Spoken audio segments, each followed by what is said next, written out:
오늘 말씀의 제목은 가족사랑입니다. 가족사랑. 한번 따라서 할까요? 가족사랑. 가족사랑.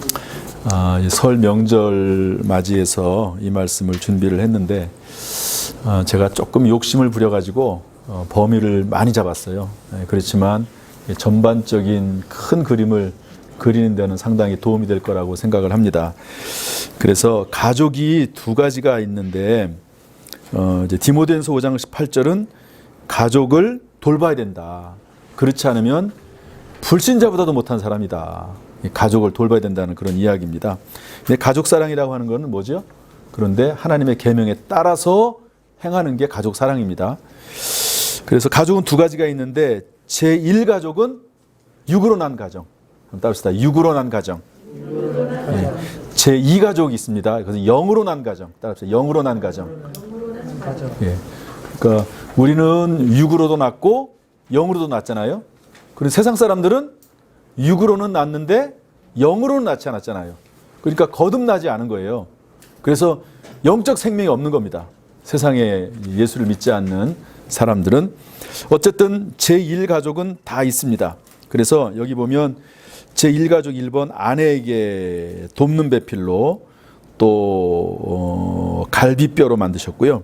남편에게는 뼈 중에 뼈요 살 중에 살이로다. 아내를 그렇게 생각하라는 거고요. 귀히 여기라고 되어 있습니다. 아내와 남편에게 모두 하는 말은 혼자 사는 것이 좋지 않다. 둘이 합해서 한 몸을 이루라. 이렇게 말씀하고 있습니다. 그 벌거벗었으나 부끄러워하지 아니하니라. 남편과 아내 사이에는 이 부끄러움이 없어야 되는 거죠. 허물이 있으면 안 되고 숨기는 것이 있으면 안 된다 하는 것이죠.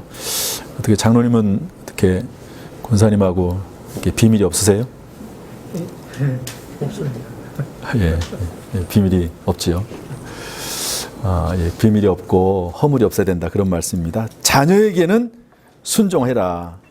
주로 이제 결혼 전이고요. 단 주 안에서 약속이 있습니다. 하나님이 잘되고 땅에서 장수하게 하겠다고. 그리고 부모를 공경해라. 부모에게 결혼할 후에도 결혼한 후에는 독립하는 거기 때문에 순종이란 말이 좀 어울리지 않습니다. 그 대신에 결혼하고 나면 어떻게 하는 거죠?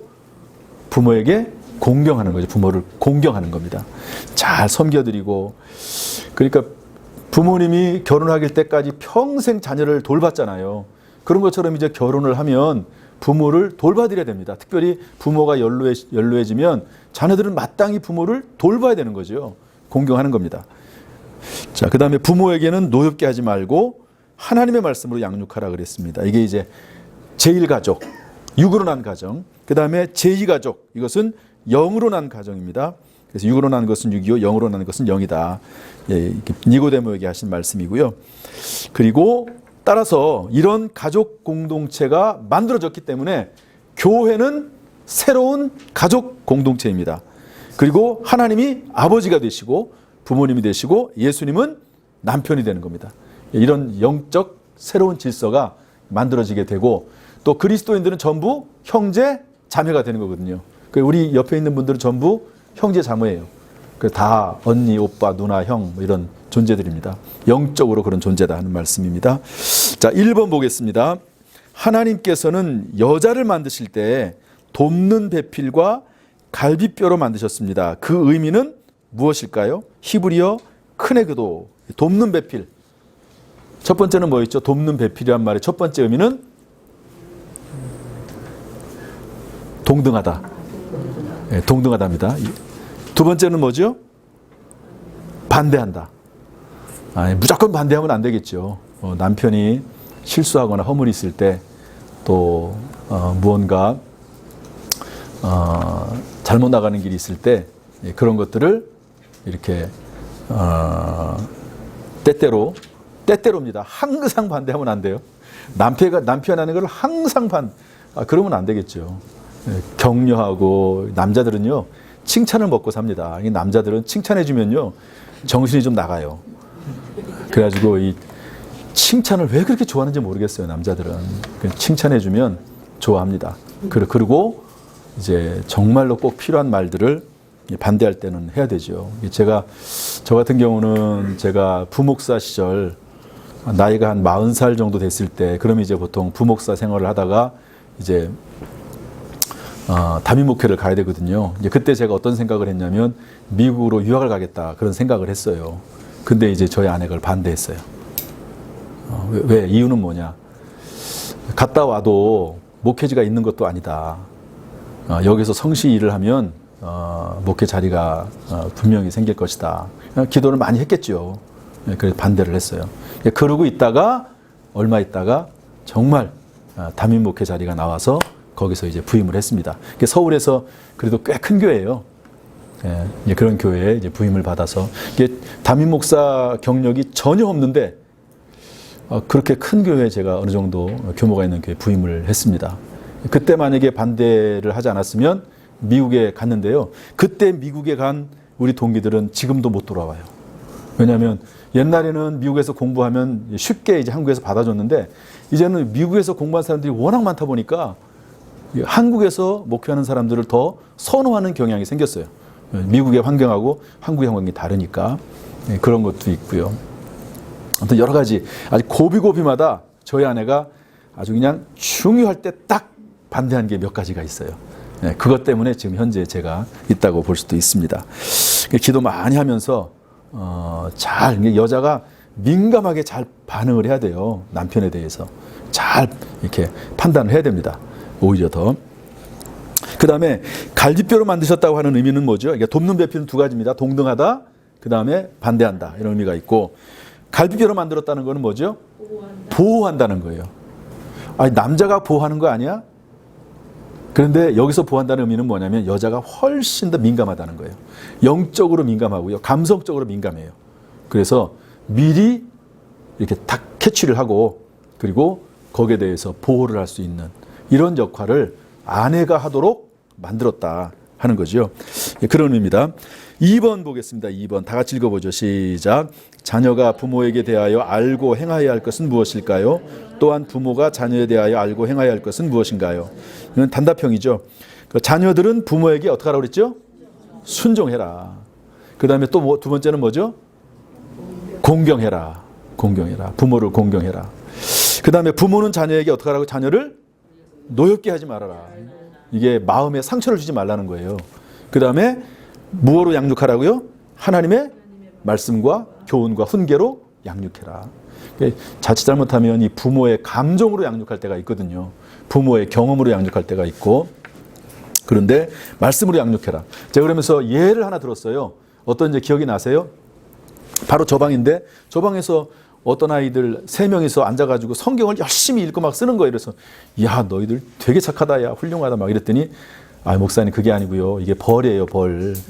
아, 우리가 저 컴퓨터를 시간 초과해가지고 아빠 엄마한테 벌 받는 거예요, 벌. 근데 벌이 뭐냐? 성경 쓰는 거예요. 아, 참 제가 야, 이 과정이 참 괜찮은 과정이다, 됐다, 이런 생각을 한 적이 있습니다. 자, 그래서 말씀으로 양육하라. 어찌됐든 말씀으로 양육하는 거죠. 그러니까 화낼 필요 없는 거예요, 그냥. 그래도 아이들이 아직 어리니까 용돈 안 주면 큰일 나잖아요. 핸드폰 뺏는다 그러면 난리 납니다.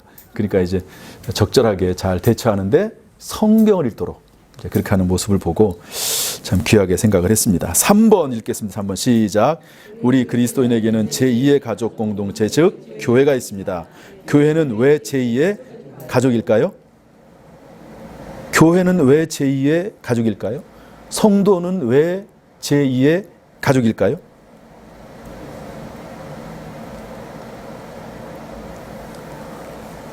누가 얘기를 좀 해봐요.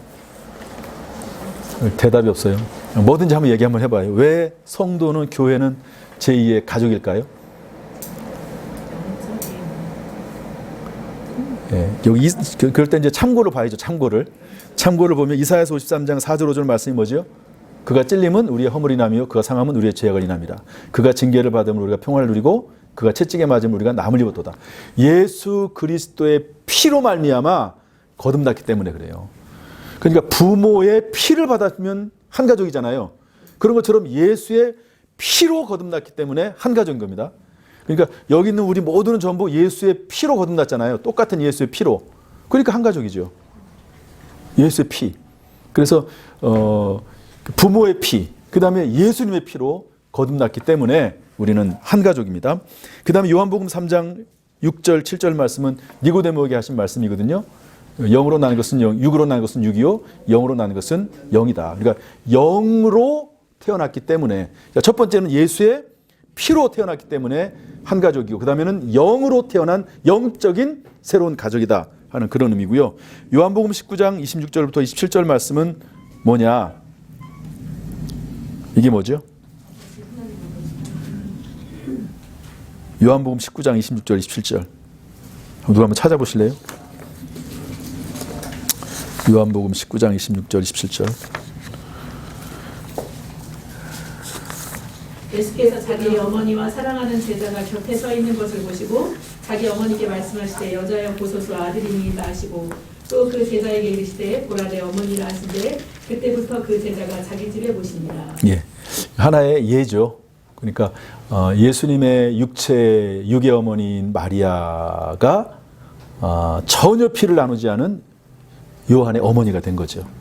그리고 마리아에게는 전혀 피가 섞이지 않은 요한이 아들이 된 거잖아요. 이게 어떻게 가능한 거죠? 이게 교회거든요. 이게 교회예요. 사실은 어머니가 아닌 사람이 어머니가 되고 아들이 아닌 사람이 아들이 되는 거.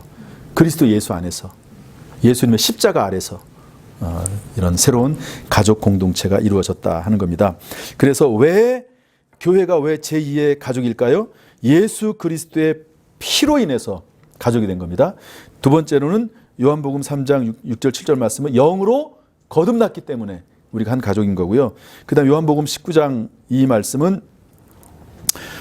이제 십자가 아래서, 십자가 안에서, 이게 교회입니다. 십자가 아래서 우리가 하나의 가족이 됐다, 이렇게 이해를 하시면 될 것 같습니다. 십자가 아래서 어머니가 아닌 사람이 어머니가 되고 아들이 아닌 사람이 아들이 됐습니다. 자, 4번 한번, 이건 좀 문제가 긴데요. 한번 보겠습니다. 다 읽어보겠습니다. 시작. 아내를 향한 남편의 기본적인 자세는 무엇일까요? 이 자세에 근거할 때 남편이나 아내가 실수할 때도 또는 죄와 허물이 있을 때 부부는 어떤 마음으로 대해야 한다고 생각하십니까? 또한 이것을 연장한다면 부모와 자녀 사이에는 교인 간에는 어떻게 해야 된다고 생각하십니까? 아내를 향한 남편의 기본적인 자세가 뭐냐? 따라서 내 뼈 중에 뼈요, 살 중에 살이로다. 그리고 부모를 떠나 한 몸을 이룰지니라. 자, 따라합시다. 뼈 중에 뼈요, 살 중에 살이다.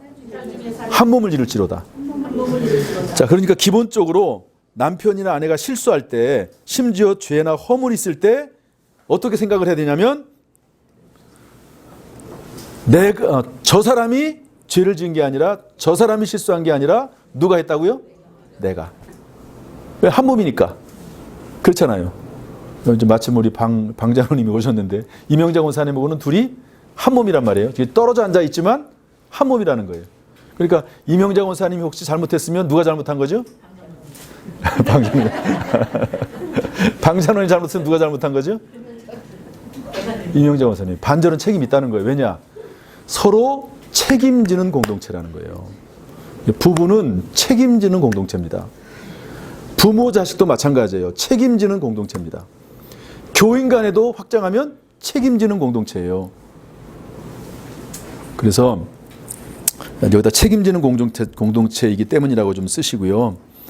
그 다음에 따라서 하세요. 사랑이 깨진 것이 아니라 진짜 사랑을 시작할 때가 된 것이다. 제가 이 말씀을 참 주일날 설교하기 전에 이 말씀이 금요일날 밤인가 기도하는데 이 말씀이 마음에 훅 들어오더라고요. 뭐 당연한 말이긴 하죠. 그런데 부부간에 어떤 문제가 있을 때 그거는 사랑이 깨진 것이 아니고 진짜 사랑을 시작해야 될 때가 됐다. 지금까지는 좋아서 사랑을 했잖아요. 문제가 없어서 사랑을 했잖아요. 그런데 이제는 문제가 생겨버렸네요. 그럼 이제 사랑이 깨졌네. 그게 아니고 사랑이 깨진 게 아니라 진짜 사랑. 그래서 고린도전서 13장 말씀 보면 사랑은 언제나 오래 참고 온유하며 모든 것을 참고 모든 것을 바라고 모든 것을 견디느니라. 이게 사랑이잖아. 이게 성경이 말하는 사랑은 이게 진짜 사랑이잖아요. 근데 이제 부부간에 어떤 문제가 생겼으면 사랑이 깨졌다고 생각을 하잖아요. 이게 끝이야 우리는 이제. 그런데 그게 아니고 이제 진짜 사랑을 해야 될 때가 된 거예요. 진짜 사랑을. 쉽지는 않아요. 제가 이게 쉽지는 않아요. 남편이 문제가 생겼네. 어떤 문제가 생겼네요. 사업을 하다가 크게 낭패를 보게 됐어요. 물론 이제 고의적으로 막 못된 짓을 하면 그것도 참 그건 좀 별개의 문제라고 봅니다. 그런데 하다 보니까 잘하다 보니까 그런 문제가 생겼어요. 그러면 어떡합니까?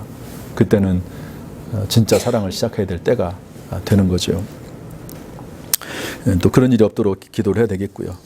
자, 그래서 자, 4번 아내를 향한 남편의 기본적인 자세는 뭐죠? 내 뼈 중에 뼈요, 살 중에 살이라고 생각하는 겁니다. 그 다음에 한 몸이라고 생각하는 겁니다. 한 몸이다. 이런 자세 근거에 생각할 때 어떤 마음으로 대해야 됩니까? 그 죄나 허물과 실수의 반절은 내 책임이다. 나 때문이다. 나도 책임이 있다. 이렇게 생각을 해야 된다는 거예요. 어떻게 생각하세요? 김옥자 원사님. 네? 쉽지는 않은 것 같지만 틀린 건 아닌 것 같죠. 네, 틀린 건 아니에요. 이제 실제로 그렇게 행할 수 있느냐 없느냐의 문제는 따르지만 틀린 건 아니에요. 이게 맞는 건 맞아요. 네, 진짜 사랑을 시작할 때가 됐다. 이렇게 봐야 된다는 거고요. 이것을 연장한다면 부모와 자녀가 사이에는 또한 교인 간에는 어떻게 된다고 생각하느냐. 마찬가지죠. 마찬가지로 혹시 교인 간의 어떤 관계가 깨졌다. 그러면 이제는 끝이야. 이게 아니고 진짜 사랑을 교인 간에도 해야 될 때가 됐다. 이렇게 봐야 되는 거죠. 물론 여전히 치리의 문제는 남습니다. 고의적으로 악하는 건 어쩔 수가 없어요. 하나님도 고의적으로 못된 짓을 하는 거는 하나님께서 심판하십니다. 징계하십니다. 어쩔 수가 없죠. 교회 공동체를 깨뜨리고 고의적으로 하는데 그걸 그냥 놔두면 안 되죠. 그건 그렇지만 그러나 그런 경우가 아니라면 용납하고 진짜 사랑을 시작해야 된다 하는 것을 알 수가 있습니다. 자, 여기까지입니다. 여기까지. 이제 그리고 나서 이제 중보기도 하고 찬양하고 주기도문하고 또 구역 예물을 드리고 그리고 마치면 되겠습니다. 자, 우리 한번 기도하죠. 이번 구역 예배를 위해서 한 1분 정도만 기도하고 제가 마무리 기도하고 마치겠습니다. 다 같이 기도하겠습니다. 은혜와 사랑이 풍성하신 아버지 하나님, 은혜 가운데 이렇게 구역인도자 모임을 갖게 하시니 감사합니다. 또 영상을 통해서 이 말씀을 듣는 우리 모든 구역인도자들에게 함께 하셔서 하나님 말씀을 먼저 배워서 확신하는 가운데 잘 증거할 수 있도록 인도해 주시기를 원합니다. 은혜가 충만한 시간 되게 하시고 하나님의 역사가 숨쉬는 시간 되게 하시고 하나님이 도와주신 시간, 예수 그리스도의 십자가의 보혈로 무장화되는 시간, 성령의 불로 뜨거워지는 시간 될 수 있도록 인도하여 주옵소서. 우리 구역 인도자들에게 지혜를 주시기를 원합니다. 힘을 주시기를 원합니다. 무엇보다도 사랑의 마음을 하나님 허락하여 주옵소서. 구역 모임을 할 때마다 은혜가 충만하게 하시고 주여 힘을 얻는 시간 되도록 주님 인도하여 주옵소서. 성령이 오시옵소서. 주여 치료 강선을 바라여 주옵소서. 문제가 해결되게 하여 주옵소서. 뜨겁게 기도하는 가운데 응답받는 시간 되게 해 주옵소서. 예수님의 이름으로 기도합니다. 아멘. 하나님 아버지 감사합니다. 이번 구역 예배를 통해서 영광 받으시고 우리 모든 구역 식구들이 하나가 되는 시간, 힘을 얻는 시간, 위로받는 시간 될 수 있도록 역사해 주옵소서. 예수님의 이름으로 축복하며 기도하옵나이다. 아멘. 수고하셨습니다.